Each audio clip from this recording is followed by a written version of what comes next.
El viento aullaba como un animal herido entre los pinos de la Sierra Tarahumara.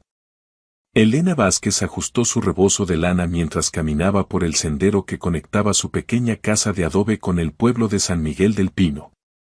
Era la primera semana de diciembre y el invierno había llegado con una furia inusual aquel año.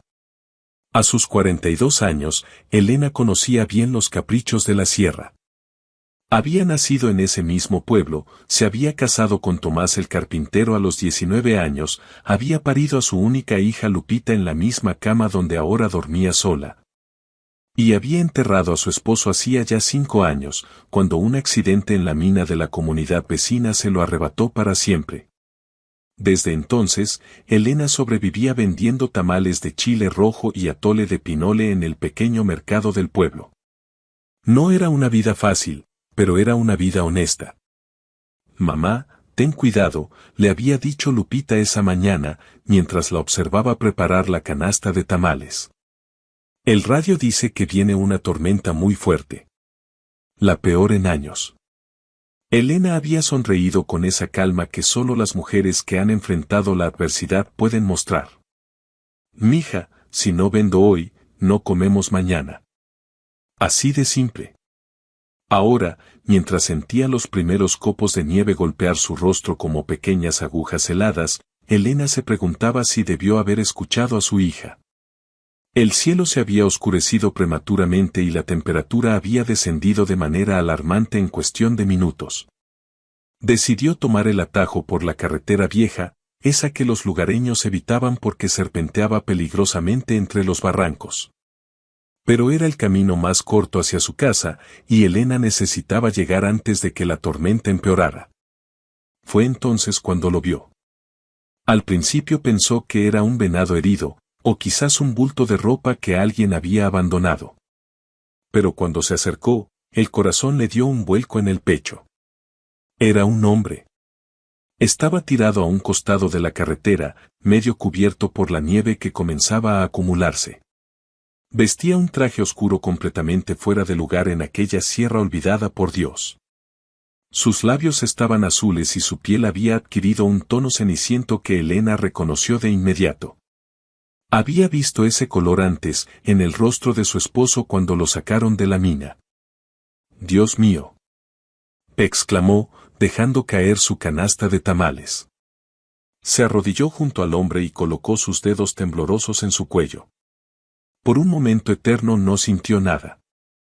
Pero entonces, débil como el aleteo de una mariposa moribunda, percibió un pulso. Estaba vivo. Apenas, pero vivo. Elena miró a su alrededor desesperadamente. No había nadie. El pueblo quedaba a casi 3 kilómetros y la tormenta arreciaba con cada segundo que pasaba. Sabía que si dejaba a ese hombre ahí para ir a buscar ayuda, cuando regresara solo encontraría un cadáver congelado. No lo pensó 2 veces. Con una fuerza que no sabía que poseía, Elena logró incorporar al hombre y pasó uno de sus brazos sobre sus propios hombros. Él era alto, mucho más alto que ella, y pesaba probablemente el doble. Pero Elena había cargado costales de maíz durante toda su vida, había arrastrado vigas de madera junto a su esposo, había cargado el peso de la pobreza y la viudez sin quebrarse jamás. Un hombre inconsciente no iba a derrotarla. El camino hacia su casa se convirtió en una odisea. La nieve caía ya en gruesas cortinas blancas que borraban el paisaje. Elena avanzaba paso a paso, medio arrastrando, medio cargando a aquel desconocido. Varias veces tropezó y cayó de rodillas, pero siempre volvió a levantarse. «No te me mueras», le susurraba al hombre como si pudiera escucharla. «No te me mueras, por favor». Cuando finalmente divisó la luz de su casa, las lágrimas se congelaban en sus mejillas. Lupita debió verla por la ventana porque salió corriendo a su encuentro. «Mamá». «¿Qué pasó? ¿Quién es ese hombre?» «No sé, mija. Lo encontré en la carretera. Ayúdame a meterlo». Entre las dos lograron arrastrarlo hasta el interior de la pequeña casa de 2 habitaciones. El calor de la estufa de leña las recibió como un abrazo. Colocaron al hombre sobre el petate más grueso que tenían, cerca del fuego. Está congelado, dijo Lupita, tocando la frente del desconocido. Mamá, necesita un doctor. Con esta tormenta no va a subir ningún doctor hasta acá, mija. Y aunque subiera, no tenemos dinero para pagarle. Elena comenzó a quitarle la ropa mojada al hombre. No había tiempo para pudores ni vergüenzas. Si no lo calentaban pronto, moriría. El traje que vestía era de una tela que Elena nunca había tocado, suave y fina. Los zapatos eran de cuero brillante, arruinados ahora por la nieve y el lodo. Y en su muñeca llevaba un reloj que parecía costar más que todo lo que Elena había ganado en su vida entera. Mamá, mira esto, Lupita había encontrado una cartera en el saco del hombre. Elena tomó la cartera con manos temblorosas.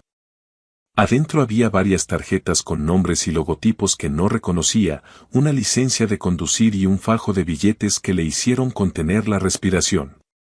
Nunca había visto tanto dinero junto. La licencia mostraba la foto de un hombre de rostro serio y mandíbula fuerte. El mismo rostro que ahora yacía inconsciente en su humilde casa. Andrés Montero Villanueva, leyó Lupita. Domicilio en Monterrey, Nuevo León. Mamá, este hombre es de la ciudad. Elena miró al desconocido con una mezcla de confusión y preocupación. ¿Qué hacía un hombre de Monterrey, vestido con ropa cara, tirado en una carretera perdida de la Sierra Tarahumara en plena tormenta de nieve? Nada de eso importaba ahora. Lo único que importaba era mantenerlo con vida. Trae más cobijas, Lupita. Y pon agua a calentar. Va a ser una noche muy larga. Mientras su hija corría a cumplir las órdenes, Elena contempló el rostro del hombre llamado Andrés Montero. Tenía un corte profundo en la sien que había dejado de sangrar, probablemente por el frío. Sus facciones eran las de alguien acostumbrado a dar órdenes, a ser obedecido. Pero ahora, vulnerable e indefenso, no era más que un ser humano luchando por sobrevivir. Y Elena, que no tenía nada más que dar que su bondad, estaba dispuesta a salvarlo. Afuera, la tormenta rugía con furia. Adentro, junto al fuego, una mujer humilde comenzaba a cuidar del hombre que cambiaría su vida para siempre. Aunque ninguno de los dos lo sabía todavía. Pasaron 3 días antes de que Andrés Montero abriera los ojos. Durante ese tiempo, Elena apenas durmió. Se turnaba con Lupita para vigilar al hombre, cambiándole las compresas húmedas de la frente, obligándolo a tragar pequeños sorbos de caldo de pollo cuando su cuerpo parecía responder mínimamente, frotando sus extremidades para mantener la circulación de la sangre. La tormenta había cedido el segundo día, pero los caminos seguían intransitables. Don Refugio, el vecino más cercano que vivía a medio kilómetro de distancia, había logrado llegar con su burro trayendo noticias poco alentadoras. El pueblo está aislado, Elena. Dicen que la carretera hacia Creel está bloqueada por varios derrumbes. No va a subir nadie en al menos una semana. ¿Y el doctor Mendoza? Atrapado en la cabecera municipal. Mandó decir que hicieras lo que pudieras con remedios caseros. Elena asintió. No era la primera vez que la sierra los dejaba solos con sus problemas. Había aprendido de su madre y de su abuela el arte de curar con hierbas, de preparar ungüentos y tés medicinales. Haría lo que siempre había hecho, sobrevivir con lo que tenía. Fue en la madrugada del tercer día cuando escuchó el quejido. Elena se había quedado dormida en la silla junto al petate, vencida por el cansancio acumulado. El sonido la despertó de inmediato. Se inclinó sobre el hombre y vio que sus párpados temblaban. «Señor. ¿Me escucha?» Los ojos de Andrés Montero se abrieron lentamente. Eran de un café oscuro, profundo, y reflejaban una confusión absoluta.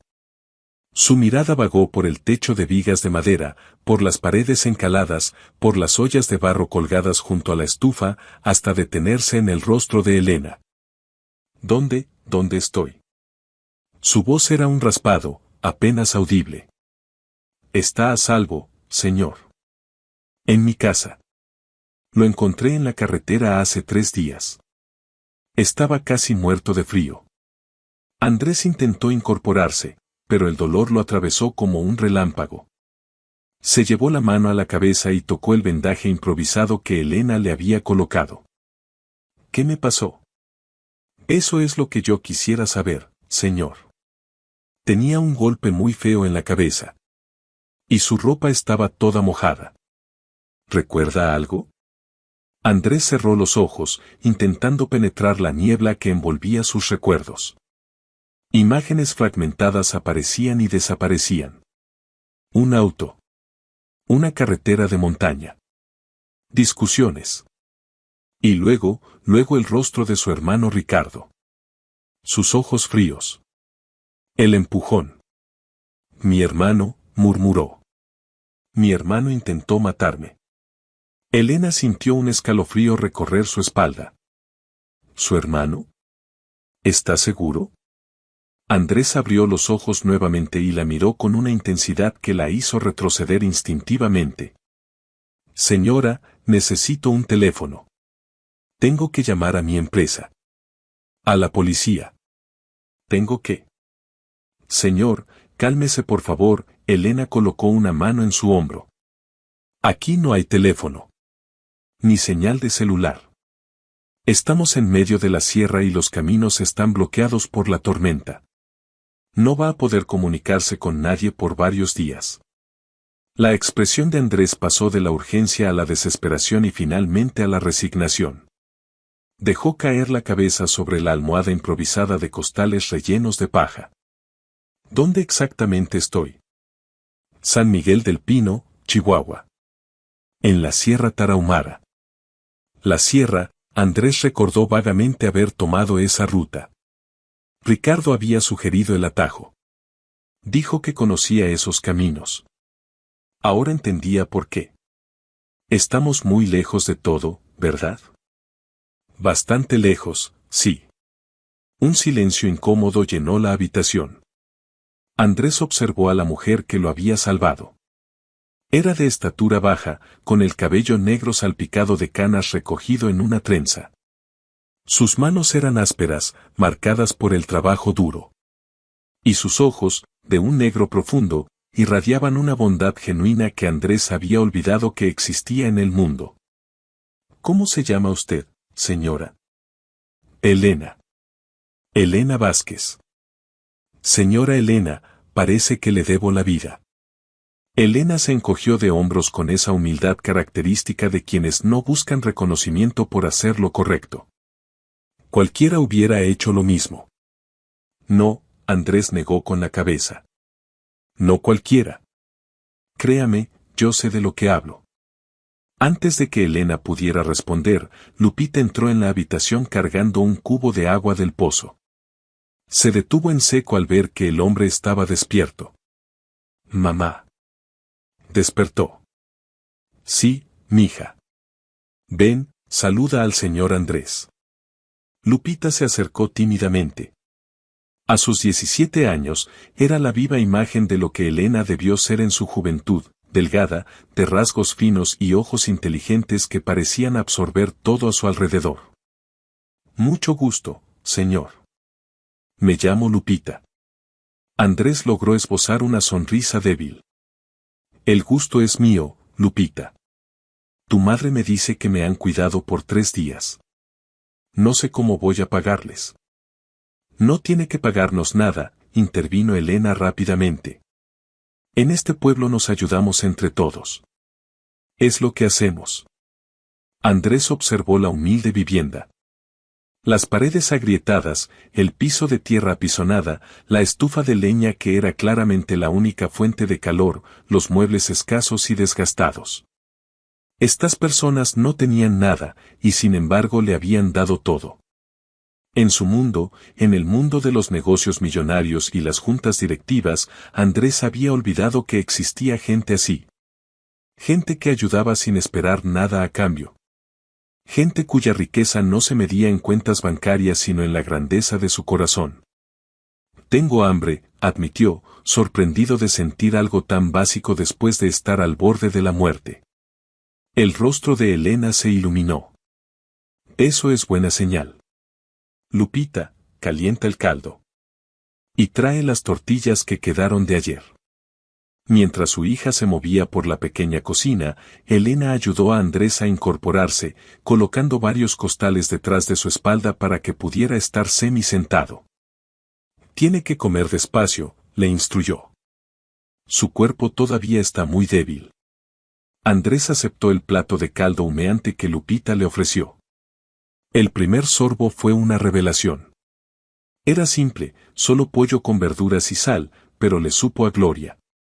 Quizás porque hacía días que no comía. O quizás porque era el primer alimento que recibía sin condiciones, sin contratos, sin segundas intenciones. Mientras comía, observó la interacción entre madre e hija. Los gestos cariñosos, las miradas cómplices, la forma en que se movían juntas como un equipo perfectamente sincronizado. Había más amor en esa casa diminuta que en toda su mansión de 500 metros cuadrados en San Pedro Garza García.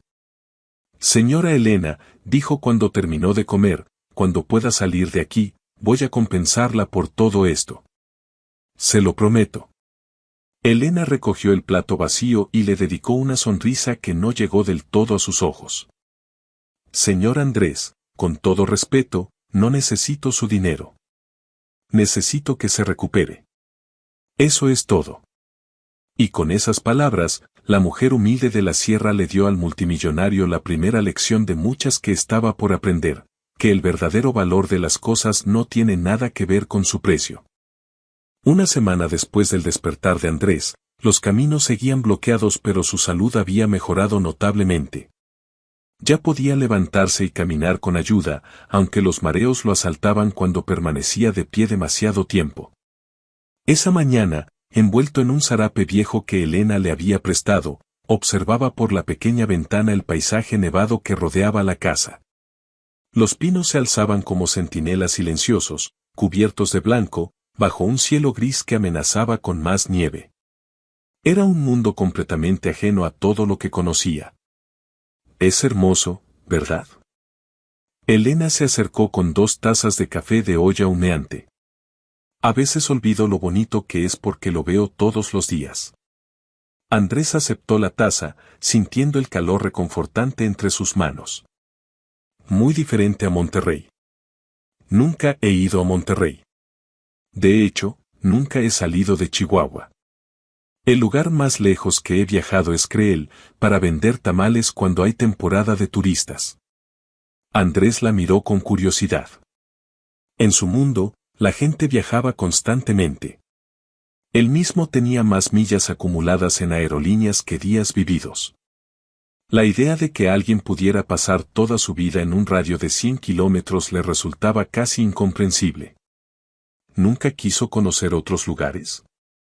Elena se sentó en la única silla de madera que había junto a la ventana. Quise muchas cosas, señor Andrés. Pero la vida no siempre te da lo que quieres. Te da lo que te toca, y uno aprende a hacer las paces con eso. ¿Y qué le tocó a usted?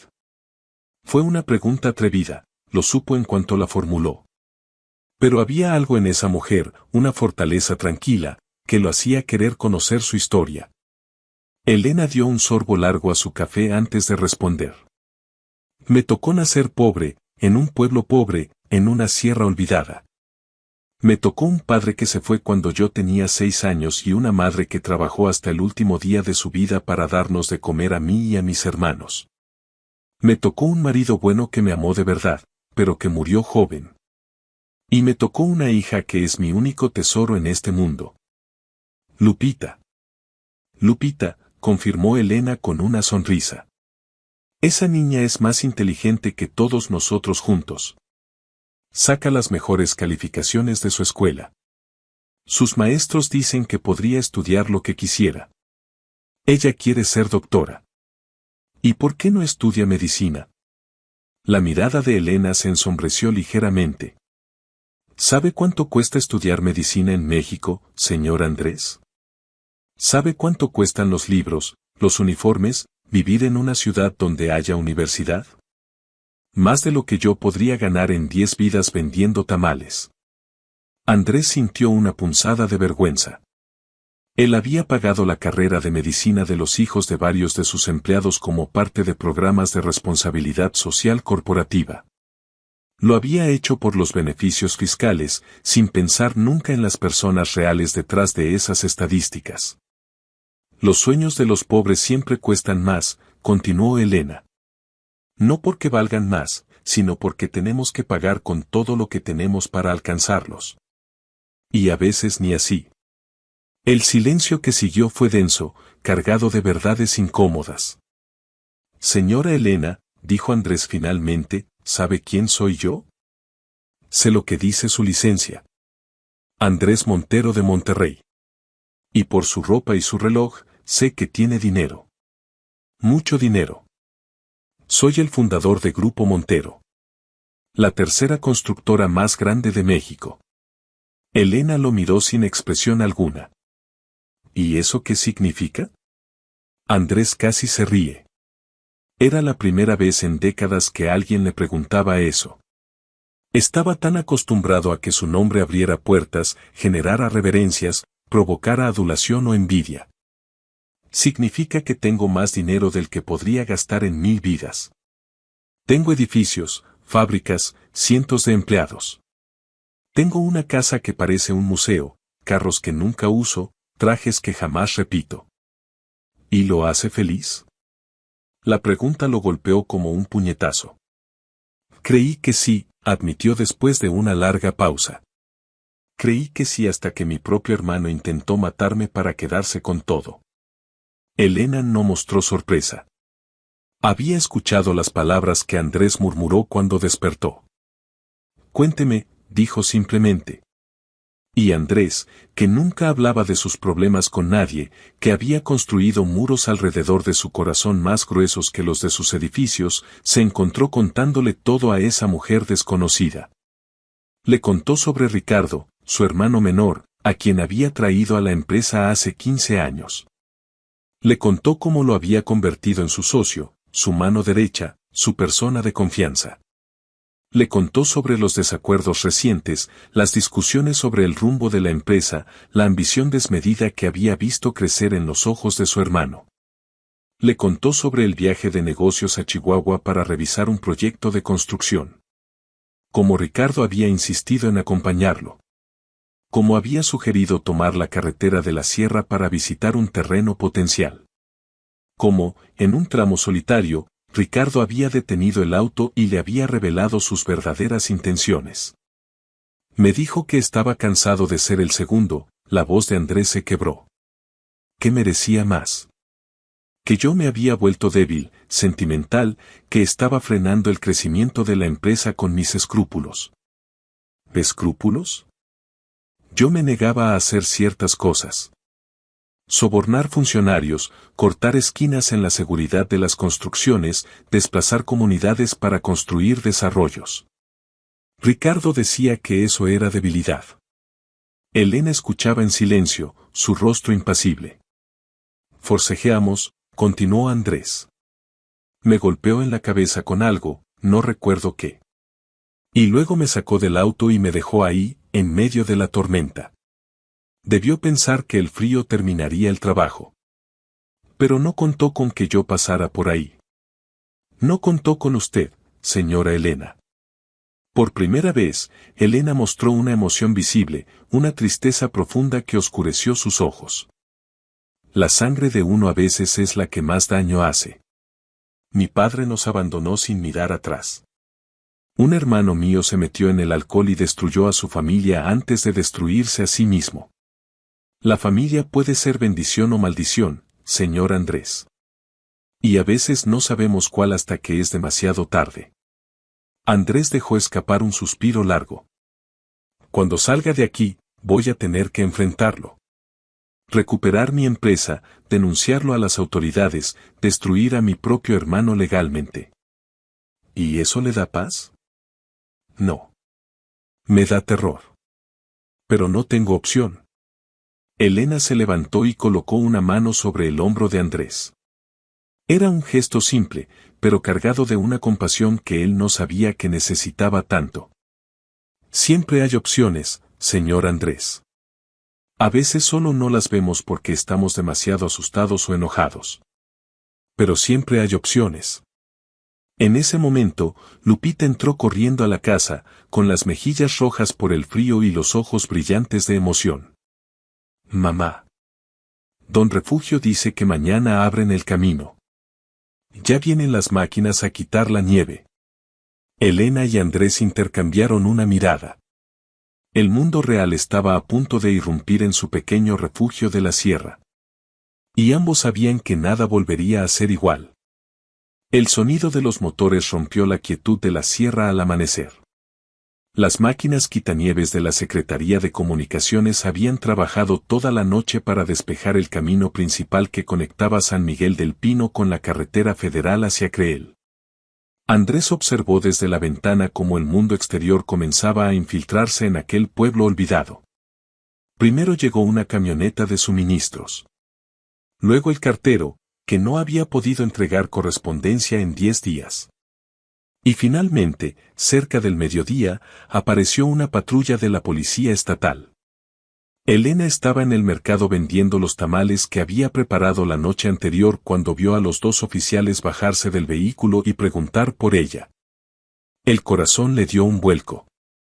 En su experiencia, la policía nunca traía buenas noticias. ¿Usted es Elena Vázquez?, preguntó el oficial más alto, un hombre de bigote espeso y mirada inquisitiva. Sí, soy yo. ¿Pasó algo? Tenemos información de que usted podría tener en su casa a un hombre desaparecido. Andrés Montero Villanueva, empresario de Monterrey. Su familia lo reportó como desaparecido hace 12 días. Elena sintió un alivio momentáneo. Al menos no venían a arrestarla. Sí, está en mi casa. Lo encontré medio muerto en la carretera durante la tormenta. Lo he estado cuidando desde entonces. Los oficiales intercambiaron una mirada de sorpresa. ¿Está vivo?, preguntó el más joven, que no tendría más de 25 años. Vivo y recuperándose. Lo que siguió fue un remolino de actividad que alteró para siempre la calma de San Miguel del Pino. Los oficiales siguieron a Elena hasta su casa, donde encontraron a Andrés sentado junto a la estufa, leyendo un viejo almanaque que había encontrado entre las cosas de Elena. Al ver los uniformes, Andrés se puso de pie lentamente. Señor Montero, qué gusto encontrarlo con vida, dijo el oficial del bigote. Su hermano Ricardo ha estado organizando una búsqueda masiva. Está muy preocupado por usted. Andrés sintió que la sangre se le helaba en las venas. Ricardo. Por supuesto que su hermano estaría actuando como el familiar angustiado, el hermano devoto desesperado por encontrarlo. Era la coartada perfecta. Necesito hacer una llamada, dijo Andrés, controlando su voz para no revelar nada. ¿Tienen señal en su radio? Mejor que eso, señor. Podemos llevarlo a Creel ahora mismo. Hay un hospital y podrá comunicarse con quien necesite. Elena observaba la escena desde un rincón, sintiendo cómo ese hombre que había cuidado durante casi 2 semanas comenzaba a transformarse frente a sus ojos. La vulnerabilidad que había mostrado en los últimos días estaba siendo reemplazada por algo más duro, más calculador. Estaba viendo nacer al empresario, al hombre de poder. Señor Andrés, intervino Elena, debería ir al hospital. Todavía tiene ese golpe en la cabeza y nunca lo revisó un doctor de verdad. Andrés la miró, y por un momento la máscara se resquebrajó. Había genuino afecto en sus ojos, y algo más, un conflicto interno que Elena no alcanzaba a comprender del todo. Señora Elena, no sé cómo agradecerle todo lo que ha hecho por mí. Ya se lo dije, no tiene que agradecerme nada. Pero quiero hacerlo. Necesito hacerlo. Se acercó a ella y tomó sus manos entre las suyas. Los oficiales observaban la escena con curiosidad mal disimulada. Voy a regresar, dijo Andrés en voz baja, solo para ella. No sé cuándo, pero voy a regresar. Y voy a cumplir mi promesa. Elena sonrió con esa sabiduría de quien ha aprendido a no esperar demasiado de las promesas de nadie. Cuídese, señor Andrés. Y tenga cuidado con su hermano. Andrés asintió gravemente. Luego se volvió hacia los oficiales. Antes de irme, necesito que tomen mi declaración. Tengo información importante sobre cómo llegué a esta situación. Y no fue un accidente. Las siguientes 2 horas fueron intensas. Andrés relató todo lo sucedido con Ricardo, desde las discusiones previas hasta el ataque en la carretera. Los oficiales tomaban notas febrilmente, intercambiando miradas de incredulidad. Estaban acostumbrados a robos de ganado y disputas entre vecinos, no a intentos de homicidio entre herederos millonarios. Cuando finalmente Andrés subió a la patrulla para ser trasladado a Creel, Lupita llegó corriendo desde la escuela, alertada por los rumores que ya circulaban por todo el pueblo. Mamá. ¿Es cierto que se llevan al señor Andrés? Elena asintió, abrazando a su hija mientras veían alejarse el vehículo por el camino recién despejado. Se va a su mundo, mija. ¿Dónde pertenece? ¿Crees que regrese algún día? Elena guardó silencio por un momento, contemplando la nube de polvo que dejaba la patrulla. Los ricos hacen muchas promesas, Lupita. Pero sus mundos y los nuestros son muy diferentes. No esperes nada, así no te decepcionas. Pero muy en el fondo, en un lugar que Elena no quería reconocer, una pequeña llama de esperanza se había encendido. Y por más que intentara apagarla, se negaba a extinguirse. Las noticias volaron más rápido que cualquier vehículo. Para cuando Andrés llegó al hospital de Creel, ya había periodistas esperándolo. La historia era demasiado jugosa: empresario millonario desaparecido, encontrado vivo en un pueblo remoto de la sierra, salvado por una humilde vendedora de tamales. Y la acusación contra su propio hermano era el ingrediente explosivo que convertiría todo en un escándalo nacional. Desde su cama de hospital, mientras los médicos evaluaban su estado, Andrés hizo la primera de muchas llamadas difíciles. Licenciado Garza, soy Andrés Montero. El silencio al otro lado de la línea duró varios segundos. ¿Don Andrés? ¿Está usted vivo? Por Dios santo, todos pensábamos. Estoy vivo, licenciado. Y necesito que escuche con atención porque lo que voy a decir le va a cambiar todo. Durante la siguiente hora, Andrés instruyó a su abogado personal sobre los pasos a seguir. Congelamiento inmediato de todas las cuentas corporativas. Revocación de los poderes legales otorgados a Ricardo. Investigación interna sobre todas las decisiones tomadas en su ausencia. Y una denuncia formal por intento de homicidio. Don Andrés, ¿está seguro de esto? Acusar a su hermano. Mi hermano intentó asesinarme, licenciado. Lo dejó tirado en una carretera de montaña en plena tormenta de nieve para que muriera congelado. Si una mujer que no tiene nada no lo hubiera encontrado, yo sería un cadáver ahora mismo. Así que sí, estoy completamente seguro. La maquinaria legal se puso en marcha. En Monterrey, Ricardo Montero fue interceptado por la policía ministerial cuando salía de las oficinas de Grupo Montero. Las cámaras de televisión capturaron el momento exacto en que le colocaron las esposas, su rostro transformándose del shock a la furia cuando comprendió que su plan había fracasado. Andrés vio las imágenes desde su habitación de hospital. Debería haber sentido satisfacción, triunfo, justicia. Pero solo sentía un vacío inmenso. Ese hombre esposado era su hermano pequeño. El niño al que había enseñado a andar en bicicleta. El adolescente al que había defendido de los bravucones en la escuela. El joven al que había dado su primera oportunidad en los negocios. ¿En qué momento se había convertido en un monstruo? ¿O siempre lo había sido, y Andrés simplemente no había querido verlo? El teléfono no dejaba de sonar. Socios, inversionistas, periodistas, todos querían hablar con él. Pero Andrés solo contestó una llamada más esa noche. Bueno. ¿Quién habla? La voz al otro lado era la de don Refugio, el vecino de Elena, que había caminado hasta Creel para usar el teléfono público. Señor Andrés, soy Refugio, del pueblo. Elena me pidió que le avisara que está bien. Que no se preocupe por ella. Y que le desea lo mejor. Andrés sintió un nudo en la garganta. Don Refugio, dígale a Elena que no la he olvidado. Que en cuanto arregle todo aquí, voy a cumplir mi promesa. Se lo diré, señor. Pero conozco a Elena desde que nació. Es una mujer que no espera nada de nadie. Si quiere hacer algo por ella, hágalo pronto. Antes de que la vida le enseñe otra vez a no confiar en las promesas de los extraños. La llamada terminó, dejando a Andrés solo con sus pensamientos en aquella habitación de hospital estéril. Afuera, la noche de la sierra era fría y despejada. En algún lugar, a kilómetros de distancia, Elena Vázquez probablemente estaba preparando la masa para los tamales del día siguiente, sin saber que su vida estaba a punto de cambiar de maneras que nunca imaginó. Pasaron 3 semanas. Para Elena, la vida había vuelto a su rutina normal con una rapidez casi cruel.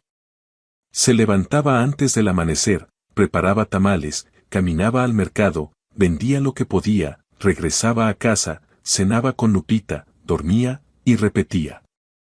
El paréntesis extraordinario de cuidar a un empresario millonario parecía ahora un sueño lejano. El pueblo, sin embargo, no la dejaba olvidar. Se había convertido en una celebridad local. La gente se acercaba a comprarle tamales solo para preguntarle sobre el hombre rico que había salvado. Los periodistas habían llegado al principio, queriendo entrevistas y fotografías, pero Elena los había rechazado a todos con firmeza. No tengo nada que decir, les repetía. Hice lo que cualquiera hubiera hecho. Lupita estaba más afectada de lo que dejaba ver. Había desarrollado cierto cariño por el señor Andrés durante los días que estuvo en su casa.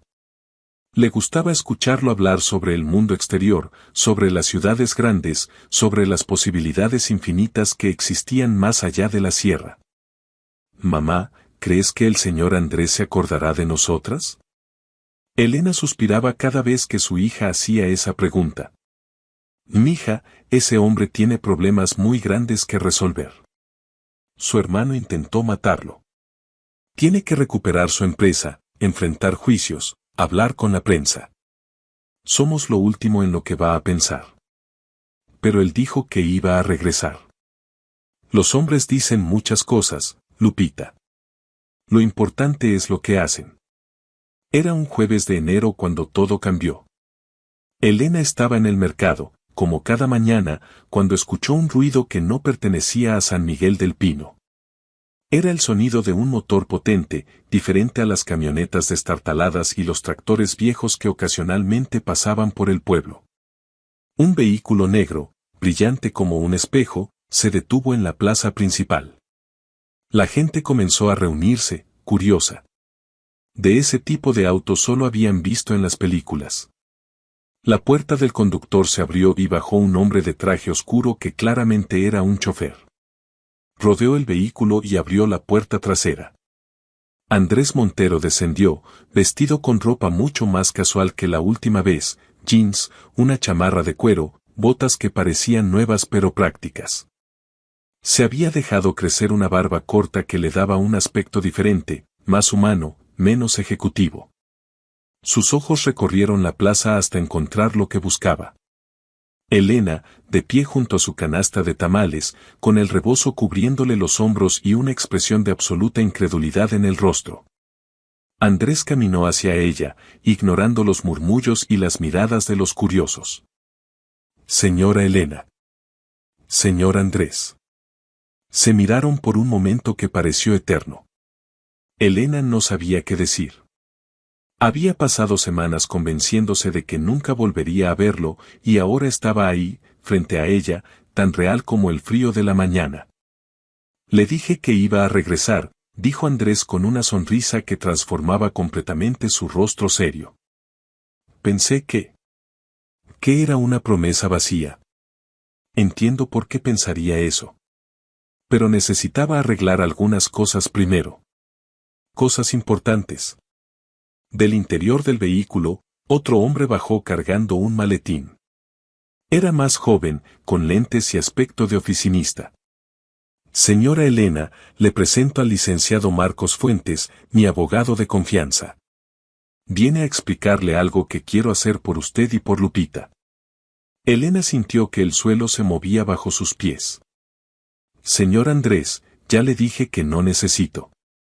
Por favor, la interrumpió Andrés con gentileza, escúcheme primero.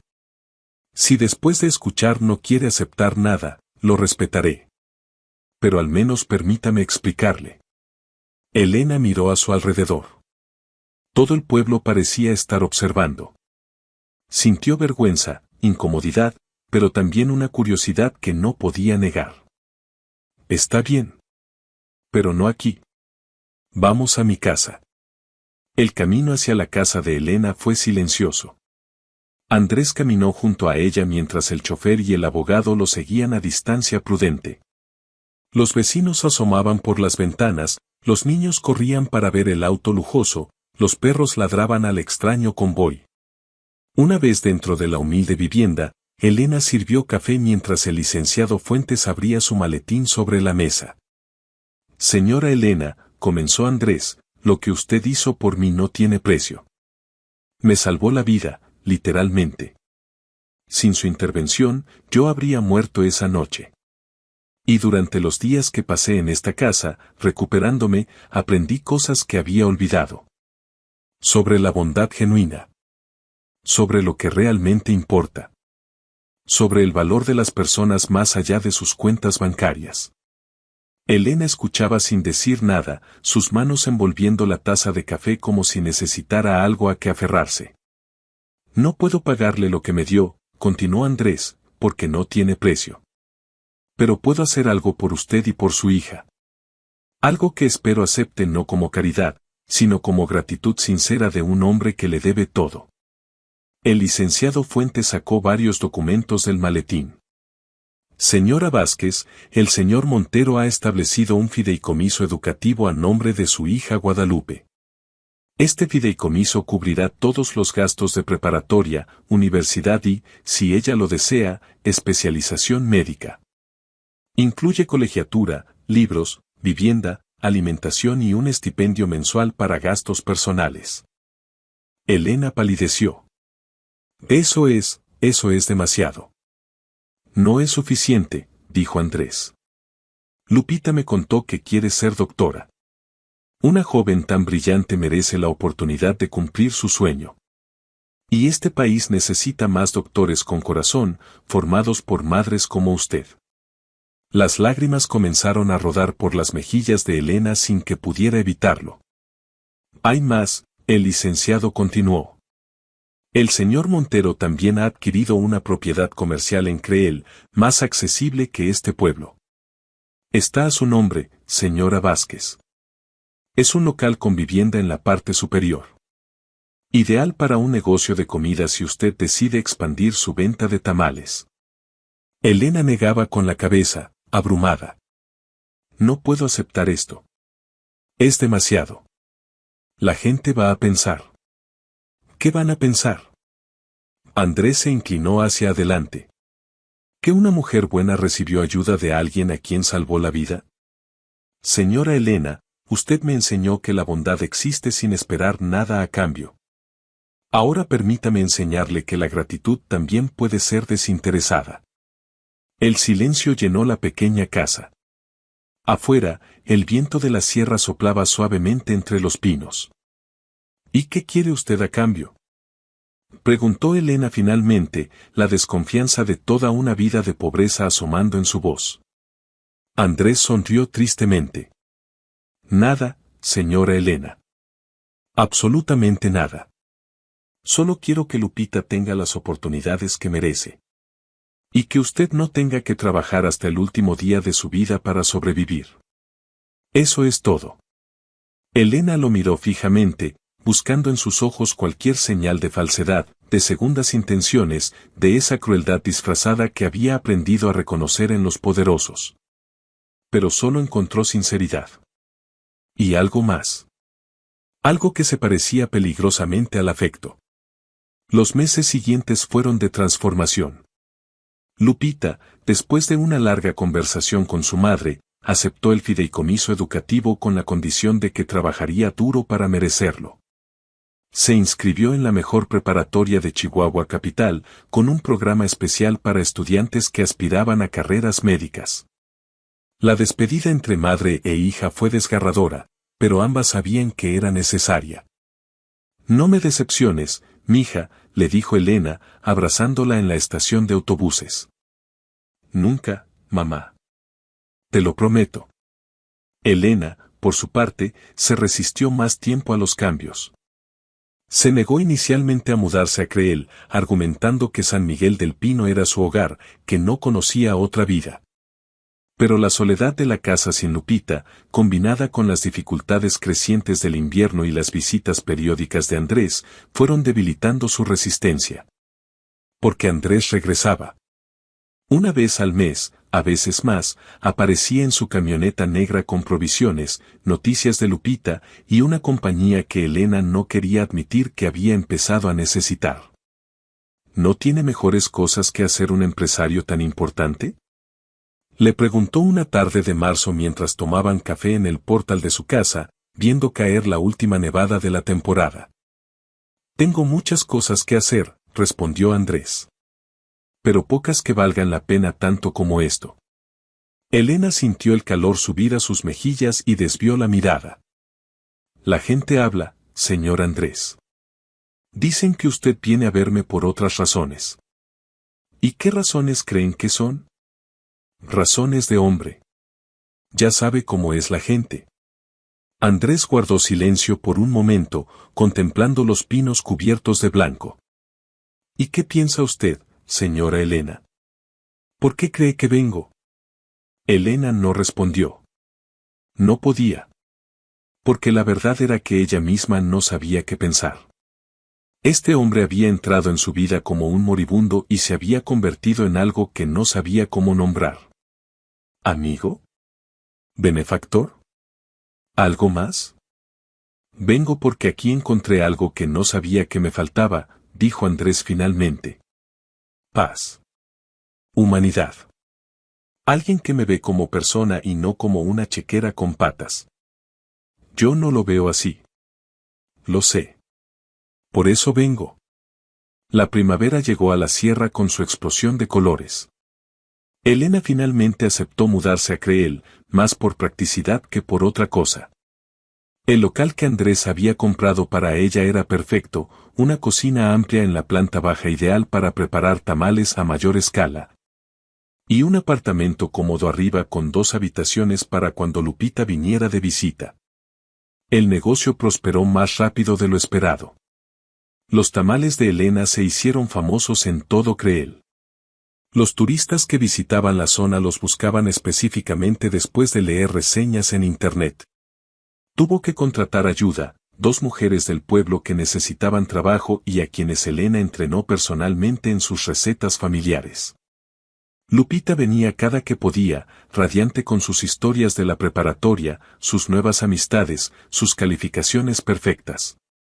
Había florecido en su nuevo ambiente, pero nunca olvidaba sus raíces. Mamá, mis compañeras no me creen cuando les cuento cómo vivíamos antes, le dijo durante una visita. Piensan que exagero. No exageras, mija. Así era nuestra vida. Y no hay nada de qué avergonzarse. No me avergüenzo. Estoy orgullosa. Tú me enseñaste a ser fuerte. El juicio contra Ricardo Montero fue un espectáculo mediático que duró meses. Elena lo siguió desde lejos, a través de las noticias y de los relatos que Andrés compartía con ella durante sus visitas.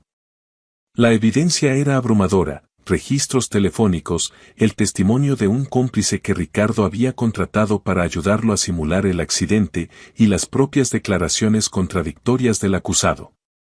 Ricardo fue condenado a 22 años de prisión por intento de homicidio calificado y fraude corporativo. Cuando el juez leyó la sentencia, las cámaras captaron su rostro, una máscara de odio puro dirigida hacia su hermano mayor, sentado en las primeras filas de la sala. Andrés no sintió victoria. Solo un vacío profundo y la certeza de que algunas heridas nunca sanan del todo. Esa noche, después de la sentencia, Andrés condujo durante horas hasta llegar a Creel. Eran casi las 2 de la madrugada cuando tocó la puerta del apartamento de Elena. Ella abrió en bata, el cabello suelto, los ojos preocupados. ¿Andrés? ¿Qué pasó? Era la primera vez que lo llamaba por su nombre sin el señor delante.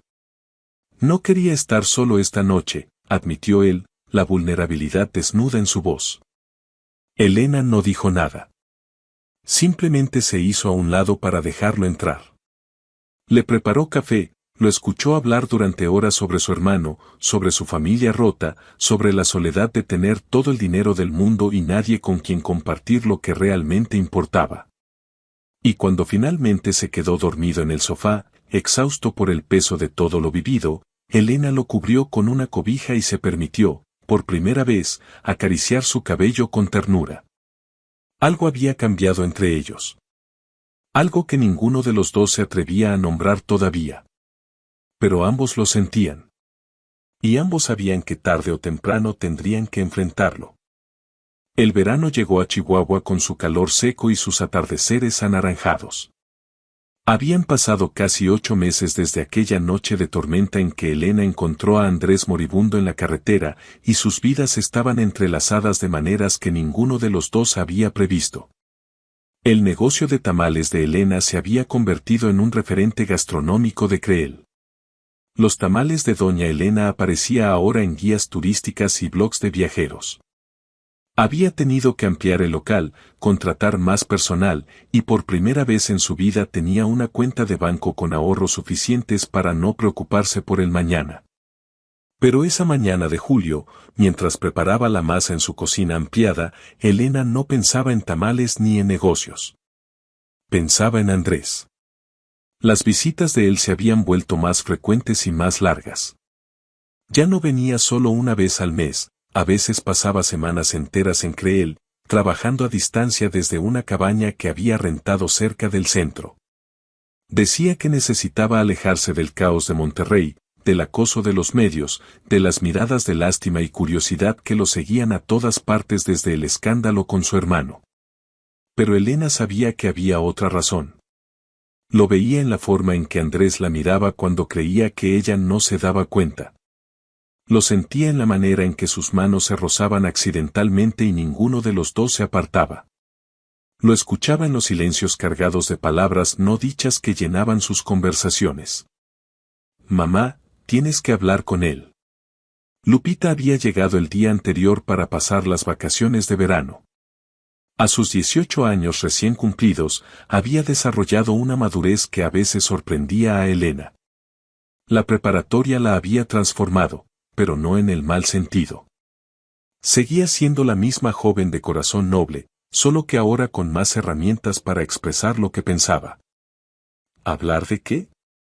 Elena fingió concentrarse en la masa. De lo que sientes por él. Y de lo que él siente por ti. Mija, no digas tonterías. El señor Andrés es. ¿El señor Andrés?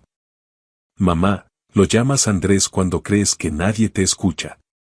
Te iluminas cuando su camioneta aparece por la calle. Y anoche, cuando cenamos los tres, lo mirabas como papá te miraba a ti. Elena dejó de amasar. Las palabras de su hija la habían golpeado en un lugar que mantenía cuidadosamente protegido. Tu padre fue el amor de mi vida, Lupita. Lo sé. Y siempre lo será.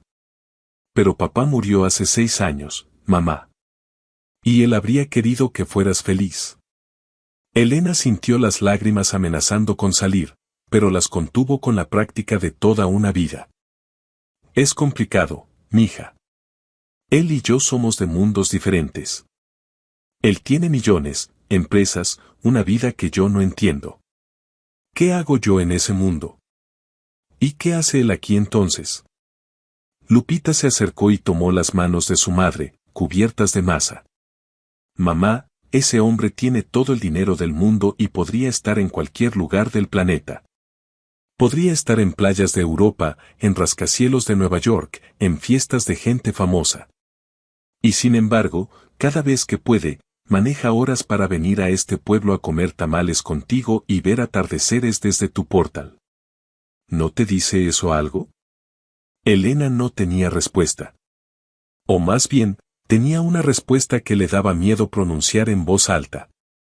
La puerta del local se abrió y entró Andrés, como si los pensamientos de Elena lo hubieran invocado. Vestía de manera casual, con jeans desgastados y una camisa de manta que Elena sospechaba había comprado en el mercado local solo para encajar mejor. Buenos días, saludó, y su mirada se iluminó al ver a Elena, confirmando todo lo que Lupita había dicho.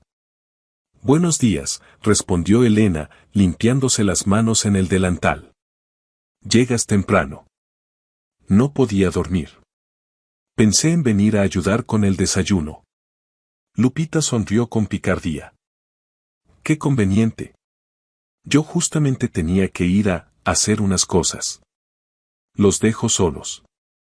Antes de que Elena pudiera protestar, su hija ya había salido por la puerta trasera, dejándolos en un silencio que se sentía diferente a otros silencios. Más cargado. Más inevitable. Andrés se acercó lentamente. Elena, necesito decirte algo. Andrés, yo. Por favor, déjame hablar primero. Llevo meses queriendo decir esto y siempre encuentro una excusa para posponerlo. Elena asintió, el corazón latiéndole tan fuerte que estaba segura de que él podía escucharlo. Cuando me encontraste en esa carretera, yo estaba muerto. No físicamente, aunque casi.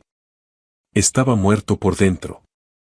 Había pasado 20 años construyendo un imperio que no significaba nada, rodeado de gente que solo me quería por mi dinero, incluyendo a mi propio hermano. No tenía amigos reales, no tenía amor, no tenía nada que me hiciera querer despertar cada mañana. Andrés tomó aire, como si las palabras le costaran un esfuerzo físico.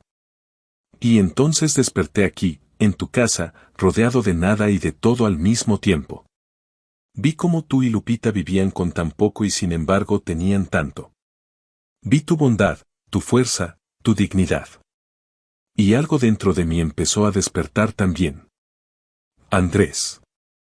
Me enamoré de ti, Elena. No sé cuándo exactamente. Tal vez fue cuando te vi cargándome a través de la tormenta sin conocerme. Tal vez fue cuando me dijiste que no necesitabas mi dinero. Tal vez fue la primera vez que me llamaste por mi nombre sin el Señor delante. No lo sé. Solo sé que te amo. Y sé que esto es una locura, que somos de mundos diferentes, que la gente va a hablar, pero ya no me importa. Nada de eso me importa. Elena lo miraba con los ojos brillantes de lágrimas contenidas. Quería hablar, pero las palabras se negaban a salir. No te pido que me respondas ahora, continuó Andrés. Solo necesitaba que lo supieras. Que supieras que eres lo mejor que me ha pasado en la vida. Y que si me dieras una oportunidad, dedicaría cada día que me queda a intentar merecer tu amor. El silencio que siguió fue el más largo de sus vidas. Elena sentía el peso de todas sus dudas, todos sus miedos, todas las voces que le decían que esto no podía funcionar, que ella no era suficiente para un hombre como él. Pero también sentía otra cosa. Algo más fuerte que el miedo. Yo también, susurró finalmente. ¿Tú también qué? Yo también te amo, Andrés. Y también me da miedo. Porque nunca he estado con nadie más que con Tomás, y él era mi igual, era de mi mundo. Tú eres algo que no entiendo. Andrés acortó la distancia entre ellos y tomó sus manos, las mismas manos que le habían salvado la vida. Entonces no entiendas. Solo siente. Porque yo tampoco entiendo nada de esto. Solo sé que cuando estoy contigo, soy la mejor versión de mí mismo. Y eso es más de lo que tenía antes de conocerte. Elena lo miró a los ojos, esos ojos cafés que había visto abrirse por primera vez en su humilde casa de San Miguel del Pino, y tomó la decisión más valiente de su vida. Se alzó de puntillas y lo besó. Fue un beso suave, tímido, cargado de años de soledad y de un amor recién descubierto. Cuando se separaron, ambos tenían lágrimas en los ojos. ¿Qué vamos a hacer ahora?, preguntó Elena. Lo que sea. Juntos. 5 años después. El auditorio de la Universidad Autónoma de Chihuahua estaba repleto de familiares orgullosos, profesores y estudiantes nerviosos. Era el día de graduación de la Facultad de Medicina, y Lupita Vázquez estaba sentada en la tercera fila, con su toga y birrete, tratando de controlar los nervios mientras esperaba que llamaran su nombre. En las gradas, Elena y Andrés la observaban con orgullo incontenible. Estaban sentados uno junto al otro, como lo habían estado durante los últimos 5 años. Sus manos entrelazadas contaban una historia de amor improbable que se había convertido en la más real de sus vidas. Todavía no puedo creerlo, susurró Elena, secándose una lágrima. Mi niña, doctora. Créelo, respondió Andrés, apretando su mano. Lo logró con su esfuerzo. Nosotros solo le dimos la oportunidad. El mérito es todo de ella. Después de aquella declaración de amor en la cocina de su negocio de tamales, Elena y Andrés habían decidido tomarse las cosas con calma. No querían que su relación pareciera una transacción, ni darle razones a nadie para cuestionar las intenciones de ninguno de los dos. Andrés mantuvo su residencia principal en Monterrey, donde seguía dirigiendo Grupo Montero, pero pasaba cada vez más tiempo en Chihuahua. Compró una casa modesta en las afueras de Creel, nada ostentoso, donde él y Elena construyeron lentamente una vida juntos. El negocio de tamales prosperó hasta convertirse en una pequeña cadena con 3 locales en la Sierra Tarahumara. Elena había empleado a más de 20 mujeres de comunidades rurales, muchas de ellas en situaciones similares a la que ella había vivido. Cada año, una parte de las ganancias se destinaba a becas para estudiantes de escasos recursos. Grupo Montero, en asociación con Fundación Elena, había anunciado a Andrés en una conferencia de prensa 2 años atrás, lanza el programa Segunda Oportunidad, dedicado a financiar la educación de jóvenes de comunidades marginadas en todo el norte del país. La prensa había enloquecido con la historia.